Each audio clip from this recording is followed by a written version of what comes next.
Nalangin na po tayo. Hallelujah. Praise God. Purihin ka, Panginoon. Sambahin ang ngalan mo sa oras na ito. Kami po, Panginoon, ay dumudulog sa iyong muli. Nagpapasalamat sa isa na namang araw na pinagkaloob mo na kami magsama-sama sa gawaing ito, Panginoon, ang aming Wednesday service sa pamagitan ng live stream. Sa oras nito, patnubayan mo po kami at gabayan at dalangin ko po na patuloy po kayo na humipo ng mga tao, patuloy na maalala nila ang mga gawaing kagaya nito, Panginoon. Magbigay sila ng panahon sa pakikinig na yung salita. At sa oras nito, ang iyong gabay patnubay ay sumagana sa amin. Salamat po, Ama. Tulungan mo po ako. Patnubayan mo po ako sa pag-share. At bigyan mo akong karunungan kaalaman. Ang iyong banal na espiritu, ang aming perfect teacher, magturo po kayo sa bawat isa sa amin. At tulungan mo ng bawat salita na ito ay pumasok sa aming mga puso at magampanan po namin sa araw-araw. Salamat po, O Diyos. Sumayong kapurihan sa pangalan ni Kristo Jesus. Amen. Amen po. Okay, so magsimula na po agad tayo. Ang ating topic sa gabi ito is discipleship, our new mission. Ito yung ating mission bilang isang mga Kristiyano. No? So, kung titingnan natin, sabi natin new mission, pero sa katunayan, hindi na ito bago, kundi dapat talaga na noon pa man nang nakilala natin siya ay nagagawa na po natin talaga yung gawaing pagdi-disciple, no? So, tandaan po natin tayong lahat ay niligtas ng ating Panginoon Jesus, binigyan tayo ng salvation. But not only salvation, but higit sa lahat ay yung magampanan natin yung mission na binigay ng Diyos sa ating mga buhay, no? Magawa ito dahil ito ay pinagagawa sa atin ng Panginoon bilang mga Kristiyano, no? Marami tayong misyon, mga gusto natin mangyari sa buhay natin, datapwat bilang mga Kristiyano, dapat yung mga mission natin, yung mga gusto nating maganap sa ating mga buhay ay nasa ilalim ng mission na binigay sa atin ng ating Panginoong Jesus. Ito ang pinaka-priority natin na mission sa buhay natin, walang iba, kundi yung sundin natin yung sinasabi ng ating Panginoon na dapat nating gawin. At malalaman po natin to, no? Okay. So, ito yung pinaka-ultimate mission ng bawat isa sa atin ng mga Kristiyano. Kung meron tayong sariling misyon, dapat ito'y nasa ilalim ng misyon na binigay sa atin ng ating Panginoon. Okay. So, may pinagagawa ang Diyos sa bawat isa sa atin. Kaya ba natin gawin ito o gagawin ba natin to? So, malalaman natin kung ano po iyon, yung mission na iyon na binigay po na niya sa bawat isa sa atin. May mga ibang Kristiyano na matagal na silang Kristiyano, pero hindi pa nila nagagawa ito. Yung sa makatid bagay, yung tinatawag na disciple, pagdi-disciple o discipleship, no? Matagal na silang Kristiyano, pero hanggang ngayon, wala pa po silang tao na dinidisciple o nilalapit sa Diyos para mga tao ito higit na makilala din nila ang Panginoon. No? So, hindi pa nila nasusunod yung Great Commission na inutos ng Diyos sa atin sa Mateo 28, talatang 20. Na ang sabi doon, go ye into all the world and preach the gospel, share the gospel in every creature. No, mamaya, babasahin po natin yung buong sinasabi po doon. So, napakahalaga po ng message na ito, ng mensaheng ito. Ito po ay mahalaga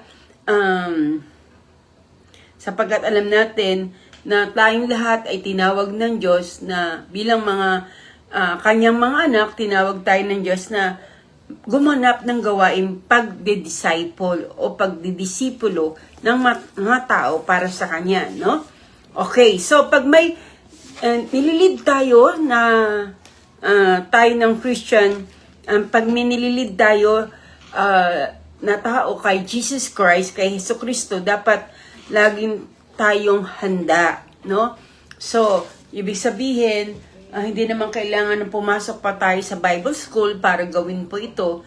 Pero ang sinasabi kong handa, dapat lagi tayong handa. Ito ay kailangan na maging handa tayo because this process of discipleship, no, kinakailangan po maging handa po ang bawat isa tayo sa atin.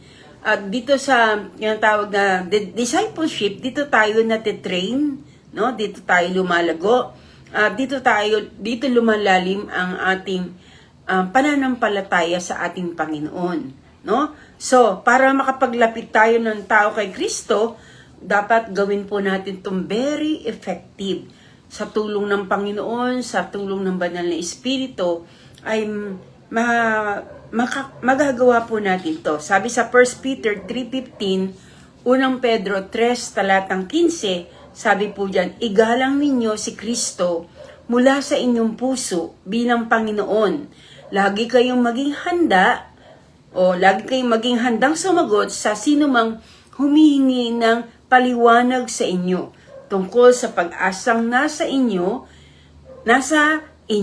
no? So, sabi, sa English, maganda yung sinabi sa bandang dulo, do this with gentleness and respect, no? Pag may mga tao daw po na nilalapit natin sa ating Panginoon, sabi po ni Pedro, igalang natin si Jesus Christ mula sa ating mga puso dahil siya ang ating Panginoon. Lagi tayong dapat na maging handang sumagot sa mga taong humihingi ng paliwanag sa atin tungkol sa pag-asang nasa atin. May mga tao na, sabi nga, mga tanong, dapat kung may mga tanong sila, maging handa tayo sa pagsagot, no? Ako, ini-encourage ko po yung mga tao talaga na magtanong sa aming Bible study. Pag may Bible study kami, talagang sinasabi ko sa kanila, magtanong kayo. Hindi ako nagmamayabang na alam ko lahat. Hindi po, kundi ibig sabihin, gusto ko lang malaman kung talagang naintindihan nila yung aral na tinuro namin at isang paraan yun para malaman ko kung naintindihan nila yung mga bagay na na-share sa kanila o yung pinag-aralan namin sa aming Bible study, no? So, kaya nga dapat kung meron silang hindi naintindihan o unawaan, tinatanong natin, naintindihan po ba ninyo? Kung hindi nyo naintindihan, pwede naman kayo magtanong, no? So, dapat talagang ito ang tinitibok na ating mga puso to honor God, to glorify God. Sabi dito, igalang ninyo si Kristo, irespeto natin siya, no? Dapat ito yung tinutubok na ating puso, yung i-honor natin ang ating Panginoon. Siya bigyan natin ng kalwatian na i-glorify natin ang ating Diyos. Paano natin to mag-glorify ang Panginoon sa pamagitan ng discipleship? Kung tayo po ay prepared na magbigay ng answer sa mga tanong na binibigay sa atin, no? Dahil may mga tao na nagtatanong dahil gusto pa nilang makilala si Jesus o gusto nilang maunawaan kung ano yung salita ng Panginoon, no? Kilala naman natin, ako naiintindihan ko at kilala ko kung ang tao ay nagtatanong lang para tayo ay hulihin o tayo ay guluhin sa ating pag-share. Pero may mga taong kaya silang tanong, gusto nilang makilala at maintindihan ang salita ng ating Panginoon, no? Okay, dapat tayo po ay gaya ng mga sundalo na nagsasabing laging handa. Laging handa tayo, ang mga sundalo bago pumunta sa giyera, dapat marunong sila, handa sila, natutunan nila kung paano bumaril, natutunan nila yung mga taktika para hindi sila malamangan ng kaaway. Dapat ganun din tayo. Maging handa po tayo sa pagsagot na may respeto, na may pagpapakumbaba, at walang halong anumang kayabangan. Na gusto lang natin matuto ang mga tao upang maging malapit sila sa Panginoon, no? Sa Mark 5:18-19, meron ditong kasaysayan, no? Ang sabi po dito sa Bible, as Jesus was getting to the boat, the man who had been demon-possessed begged to go with him. Jesus did not let him, but said, go home to your own people and tell them how much the Lord has done for you and how He has had mercy on you. No? Alam po natin to, yung kwentong ito ay patungkol sa lalaking Gadareno. No? Yung lalaking the Gadarene demoniac. No? Alam natin na itong lalaking ito ay nakatira sa sementeryo, napakalala ng kanyang kalagayan, hubot-hubad siya, wala siyang saplot, wala siyang katinuan, wala siyang sense of shame, no? Dahil kita natin na hubot-hubad ka, no? So tayo tinatago natin yung mga parts ng ating katawan, hindi natin to pinapakita sa mga tao, pero dahil siya ay inaalihan ng masamang espiritu na napakaraming mga demonyo na nasa kanyang katawan, kaya wala siyang hiya, no? Wala siyang hiya, pinapakita niya, lumalakad siyang hubot-hubad, no? Sinabihan siya ng devil ang ating Panginoon Jesus na natatakot siya kay Jesus, no? Sabi, nakiusap pa siya na huwag siyang paalisin doon sa katawan ng taong yun. Pero hindi pa pwede. Kinakailangan i-save ng Panginoon, i-restore ni Jesus yung katinuan ng lalaki. Kaya nga hindi pa pwedeng hindi niya palabasin doon yung masasamang espiritu. At doon siya nakiusap na pumaroon doon sa mga baboy. Kaya nang pinalayas ni Jesus yung masamang espiritu sa katawan ng lalaki at napunta doon sa baboy, ilang libong mga baboy ang naroon na nanginginaim at nangahulog sila at nangamatay sila, no? Dahil kung hindi ililigtas ng Panginoon ang lalaking ito na inaalihan ng masamang espiritu, siya ang papatayin ng mga masamang espiritong ito.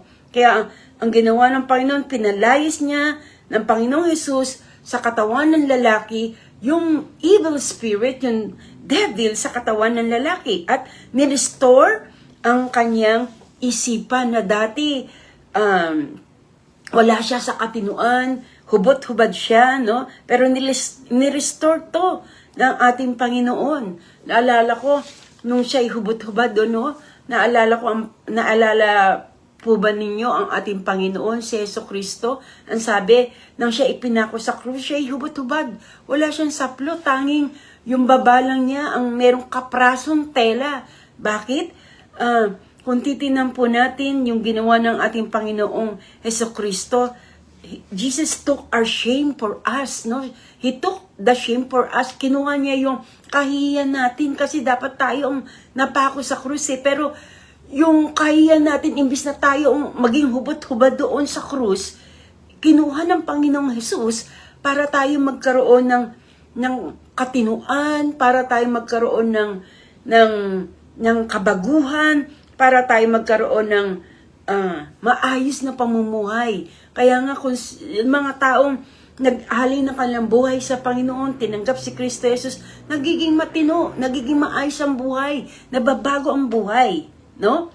So, itong ginawa, gaya din ang ginawa niya sa lalaking Gadareno, no? Itong lalaking ito na binalik ng Panginoon ang kanyang kaisipan. Siya po ay naging matino nang siya ay makalaya nang inalis ng Panginoong Jesus, pinalayas yung masamang espiritu na nasa kanyang katawan. Nakita yung lalaki, sabi sa Mark 5, na nakaupo at nakapanamit. Natuto na siya magdamit. Tinago na niya yung kanyang kahubaran at naging matino na siya. No? At isang patotoo na siya'y matino nang makita niya si Jesucristo ay pumanik ng isang barko para umalis sa lugar na iyon, pumunta naman sa ibang lugar para magbahagi ng salita ng Diyos. Itong lalaking ito ay nagpasya na sinabi niya kay Jesus, I will follow you. Susunod ako sa iyo.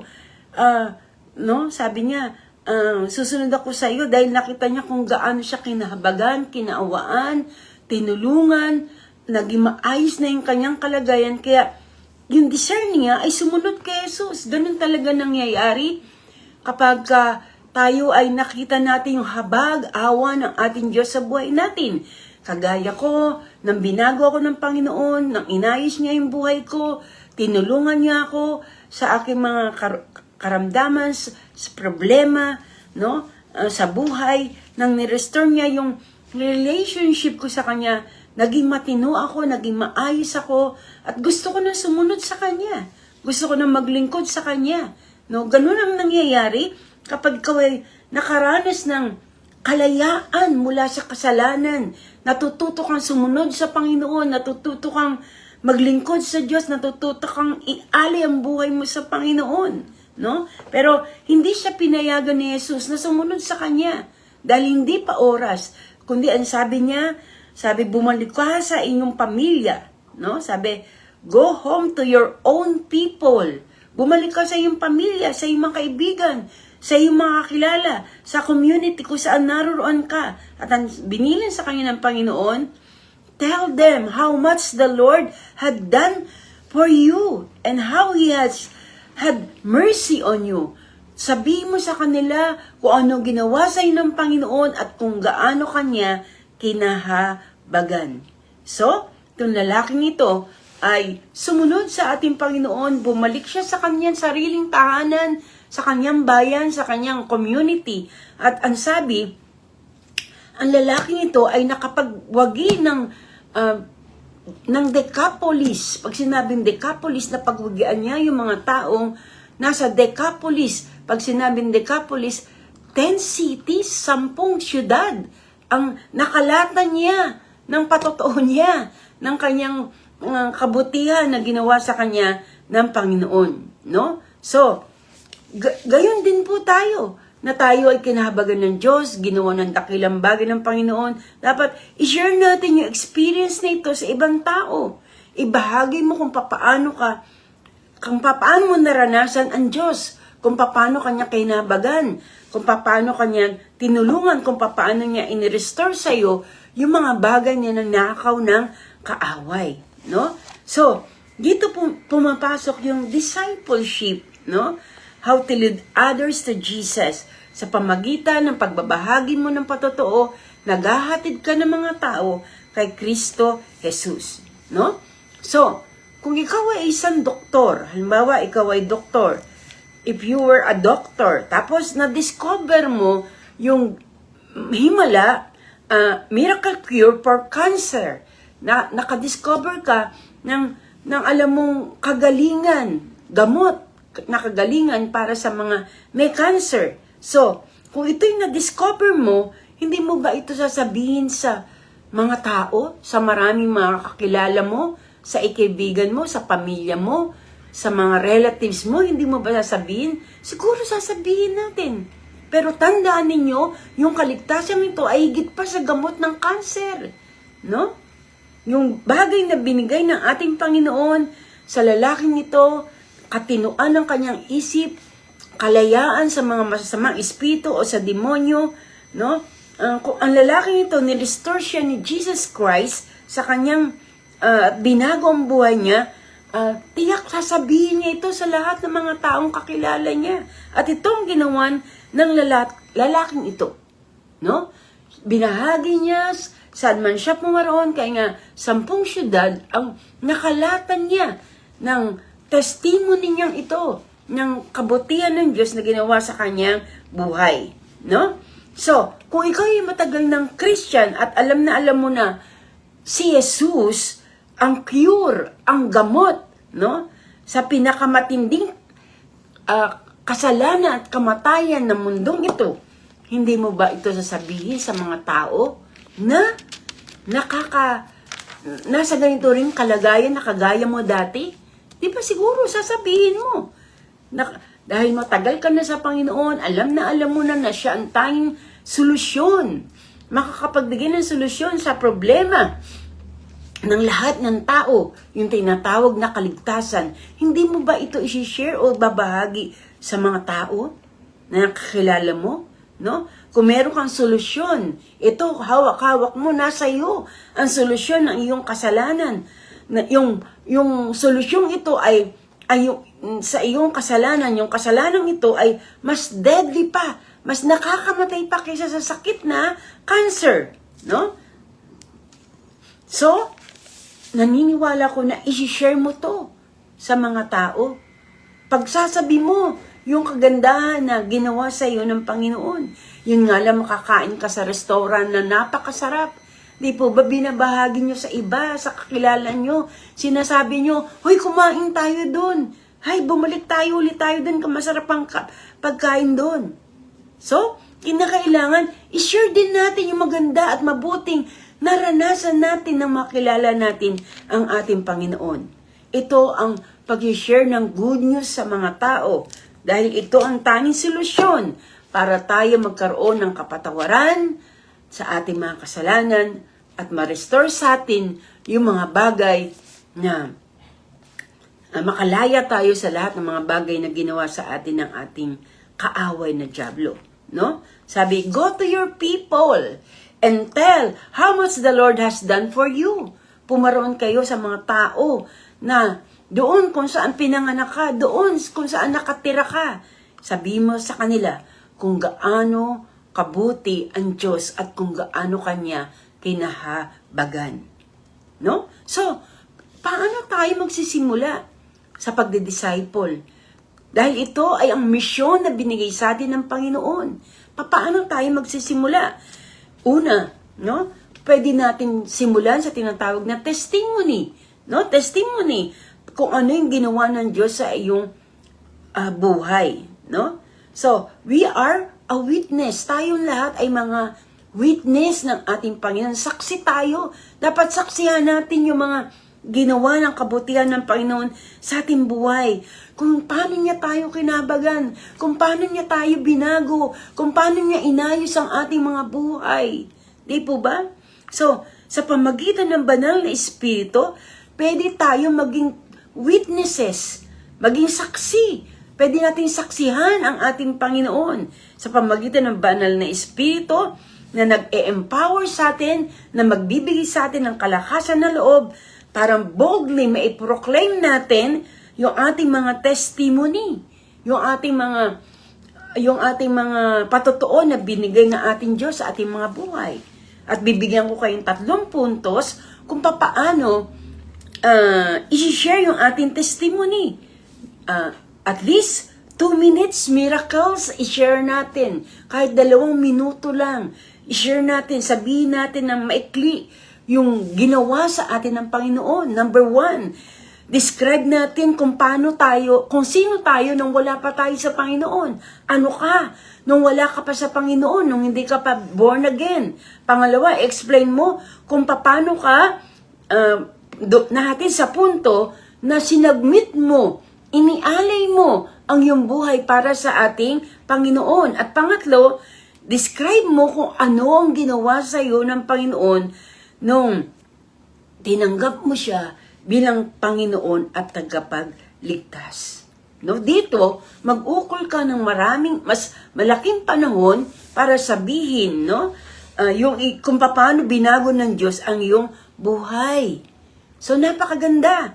Number 1, sino ka bago mo makilala si Jesus? Number 2, paano mo nakilala si Jesus? Pangatlo, ano nangyari sa iyo? Nang nakilala mo si Jesus at tanggapin mo siya bilang Panginoon mo at sariling tagapagligtas. Paano ka nagbago? No? Dapat matindi yung pagbabago mo. No? Yung ginawang pagbabago sa iyo ng Diyos. Iba-iba. Kung ang paraan ng Panginoon, paano natin siya nakilala, iba-iba kung paano tayo binago ng ating Panginoon. Pero napakahalaga mga kapatid, na tanaw natin kung ano ginawa ng Panginoon sa ating buhay. At masasabi nyo, napakahalaga ng bagay na ito na ginawa sa inyo ng ating Panginoon. Sabi diyan, Revelation 12 verse 11, Revelation o Apocalypse 12 talatang 11. Nagtagumpay ang mga ito laban sa dyablo sa pamagitan ng dugo ng kordero at sa pamamagitan ng kanilang pagpapatotoo, no? Sa salita ng Diyos at buong puso nilang inialay ang kanilang buhay hanggang sa kamatayan. Ito yung mga Christian na pinag-usig, no? Dahil sa ating Panginoon at napakagaganda ng kanilang testimony, no? So, huwag nating ikaya na i-share sa iba yung ating testimony. Kung sino tayo, nang hindi pa natin nakilala siya, kung ano yung ginawa ng Panginoon, paano natin siya nakilala, at pangatlo, ano yung binago sa atin ng Panginoon. No? Sumunod, how to preach the gospel. Ito pa yung isang paraan. I-share natin sa kanila yung gospel, yung mabuting balita. The gospel is the power of God. Ito ang kapangyarihan ng Diyos. No? For the salvation of all who believes. Sabi nga sa Romans 1 verse 16, for I am not ashamed of the gospel of Christ, for this is the power of God that brings salvation to everyone who believeth, to the Jew first, and also to the Greek. No? So, ang gospel ay isang paraan para makilala natin ng Diyos at magkaroon tayong tinatawag na dito natin nakita yung kapangyarihan ng Panginoon, kung paano niya tayo binago ang buhay, inayos ang nirestore yung mga bagay na nawala sa atin, nang tayo makasalanan pa, napakapangit ng buhay natin, pero nang marinig natin ang gospel, ang mabuting balita, na siya ang nagbigay ng solusyon sa problema ng lahat ng tao, na ang lahat ng tao, kung wala si Jesucristo, tayong lahat ay dire-diretso sa impyerno. Pero salamat sa Diyos dahil sa kapangyarihan ng gospel ng ating Panginoon at tumanggap tayo, tinanggap natin, niyakap natin ang salita ng Panginoon, ang gospel ng ating Panginoon, pinatawad niya tayo sa ating mga kasalanan. At ang sabi ng Panginoon, huwag daw natin ikahiya. No? Huwag daw natin ikahiya ang ebanghelyo ng ating Panginoong Jesucristo. Ibig sabihin, hindi dapat natin kinahiya yung pag-share na salita ng Diyos. No? Kung marami kayong sinishare na joke, marami kayong sinishare na TikTok, marami kayong sinishare na bagong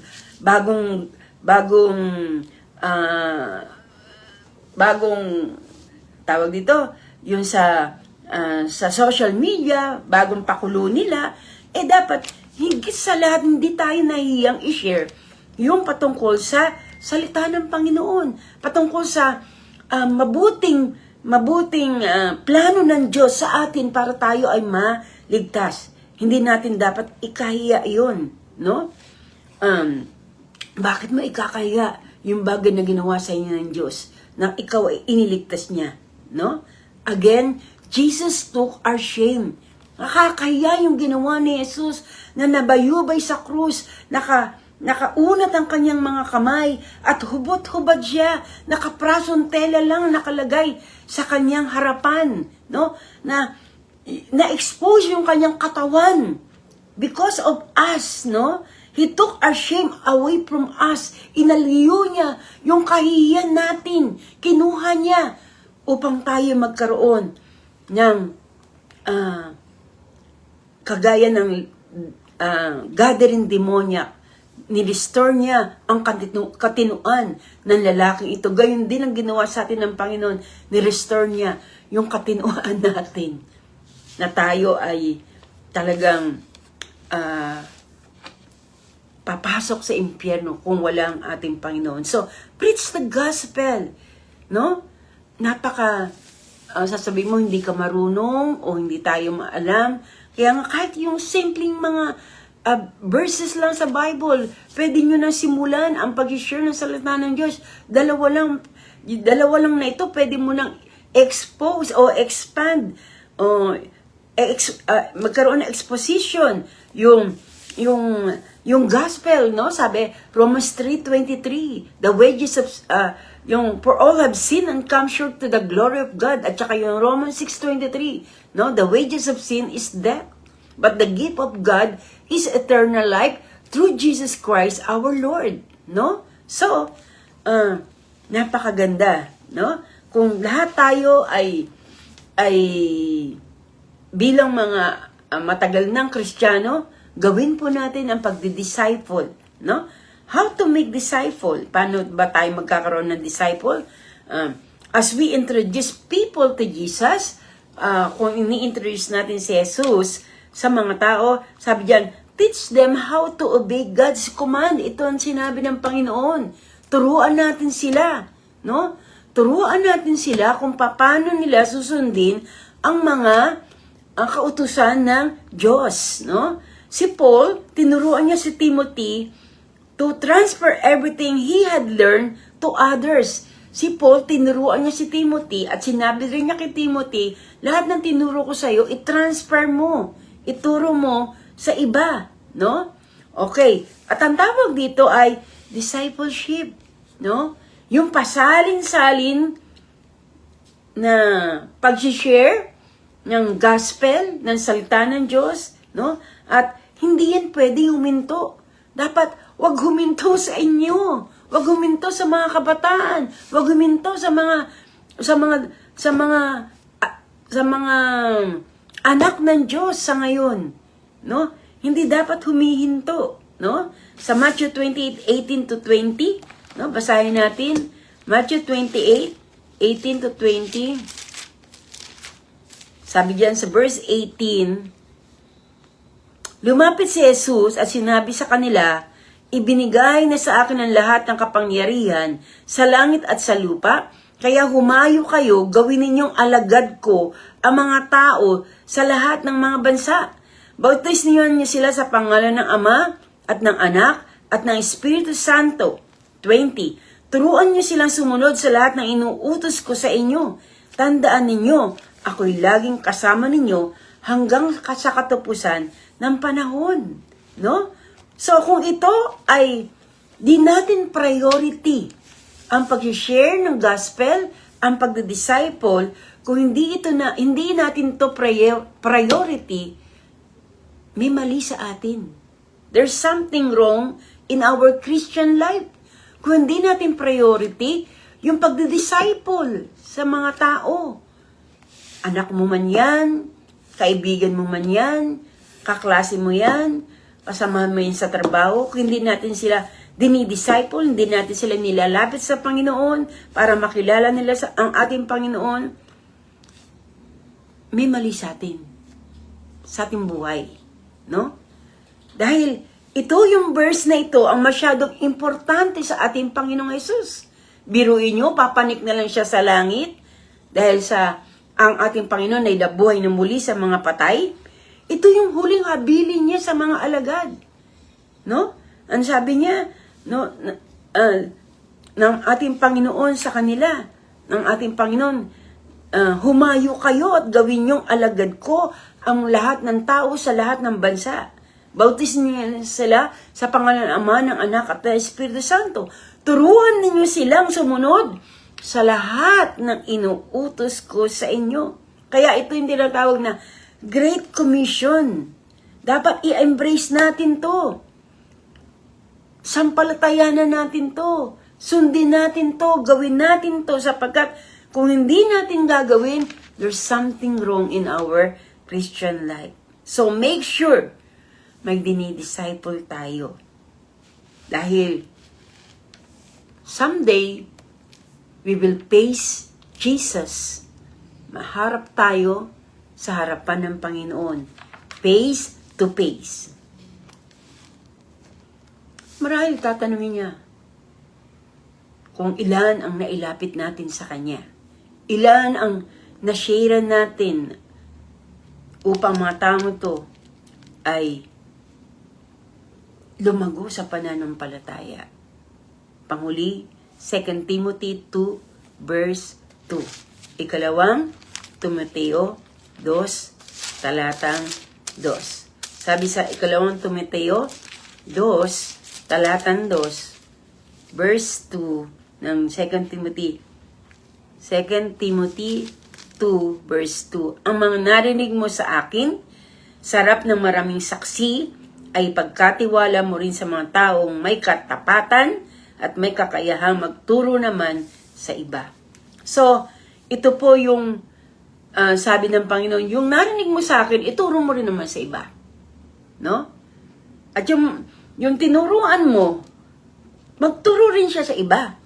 No? Si Paul ang nagturo kay Timothy at inutusan niya si Timothy na magturo sa iba. At yung itinuruan ni Timothy, magtuturo rin naman sa iba. So, ang kalooban ng Diyos, ang objective ni Lord, pangmalawakan. Hindi dapat humihinto yan. At huwag huminto yan sa atin. Di pwedeng nasa loob lang tayo ng isang room na walang ginagawa, o nagbabasa ka ng Biblia, oo, nagpapakadalubhasa ka sa pag-aaral ng Biblia.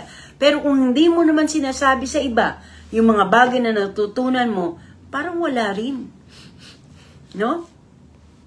So, ito ay prinsipyo ng Panginoon, no, na dapat natin gawin, lalo na tayo ay nasa mga huling mga araw nga.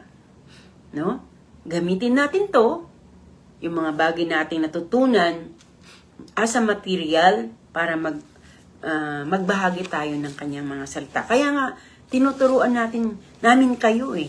Kaya nga, nagturo po ako ng ganitong mga aralin para wala kayong masasabi na wala akong alam.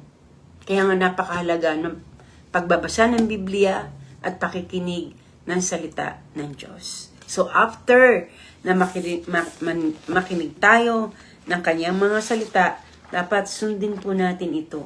No? Tayo po ba bilang mga Kristiyano ay nagwi-witness na sa iba? Huwag tayong mahiya.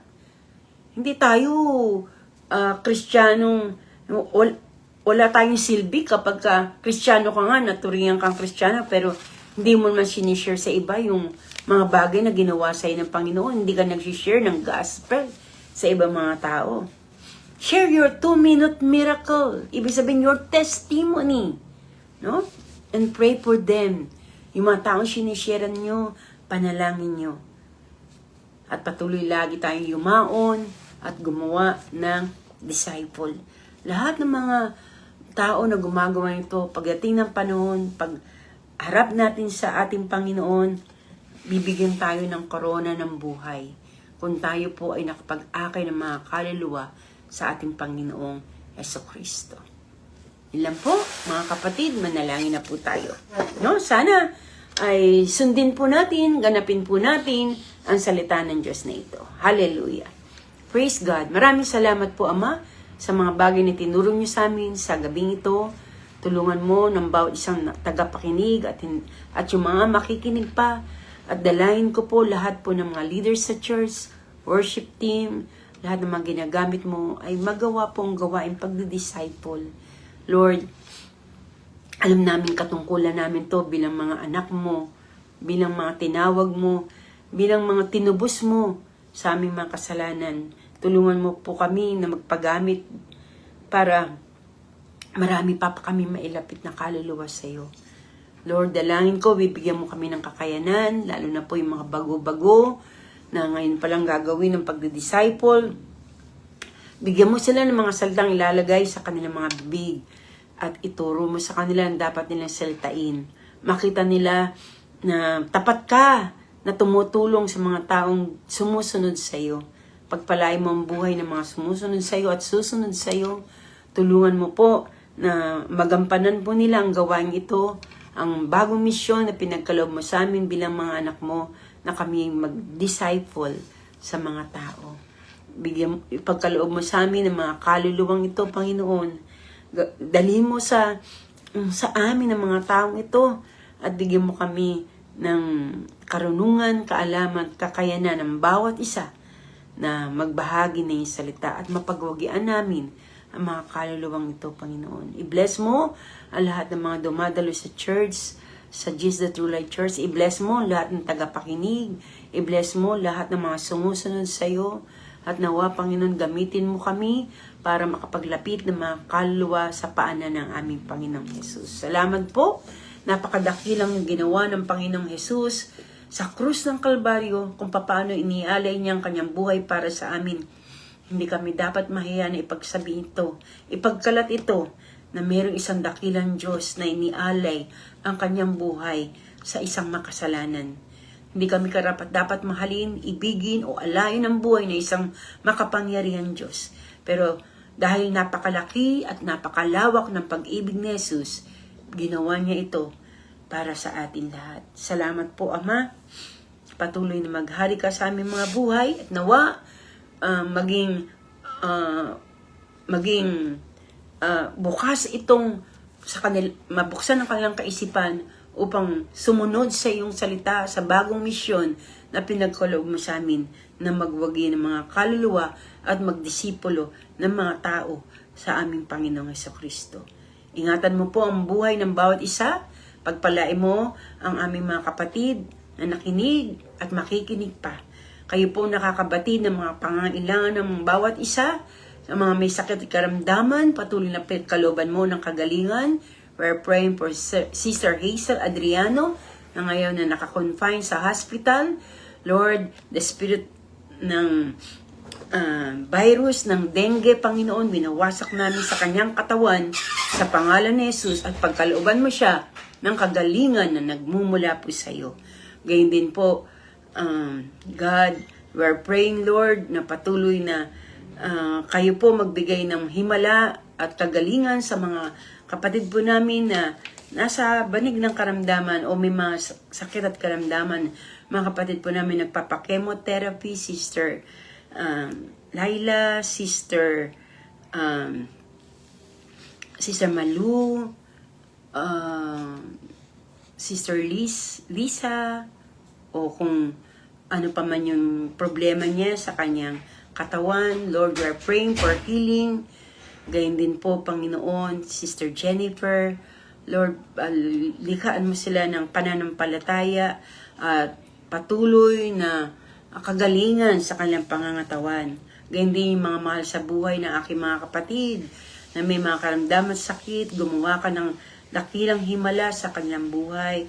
Prayer request ni Louie para sa kanyang tatay. We're praying na nawa, Panginoon, ay maklear po yung kanyang CT scan at tulungan mo po makahanap sila ng isang CT scan, Panginoon, na available at ma-CT scan po agad po ang kanyang father. At gumawa ka ng himala at nawa, Panginoon, makakilala rin sa iyo ang kanyang mga magulang. Salamat po, Ama. Lahat po ng mga kapatid na may mga problema financially, kayo po magbigay ng solusyon at ng katugunan sa kanilang mga pangangailangan. Salamat po sa katugunan sa mga panalangin ito. Ikaw maluwalhati at madakila. Salamat sa katugunan ng aming mga panalangin. Maghari ka sa aming mga buhay at mataas ang pangalan mo. Sa iyo na ang pinagkakatiwala ang panalangin ito sa tanging pangalan ni Kristo Jesus. Amen. Amen. Amen po. God bless po.